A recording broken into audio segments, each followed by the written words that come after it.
নতুন বাংলাদেশ গড়ার ইশতেহারে র‍্যাব বিলুপ্ত করার অঙ্গীকার করেছে জাতীয় নাগরিক পার্টি এনসিপি। রোববার নতুন বাংলাদেশ গড়তে এনসিপির ইশতেহার ঘোষণার সময় এই অঙ্গীকার করেছেন দলটির আহ্বায়ক নাহিদ ইসলাম।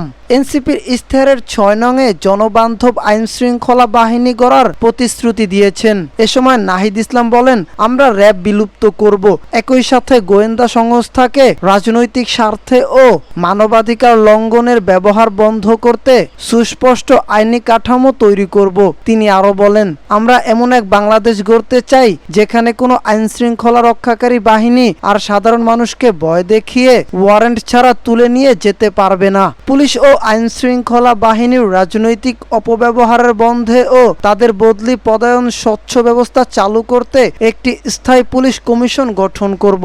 এছাড়া সুস্পষ্ট পেশাগত প্রয়োজন ব্যতীত সকল পুলিশকে দায়িত্বরত অবস্থায় ইউনিফর্ম পরতে হবে বলে ঘোষণা করেছেন নাহিদ ইসলাম। এছাড়া সহিংস অপরাধের প্রতি এনসিপি জিরো টলারেন্স থাকবে বলে ঘোষণা করা হয়েছে।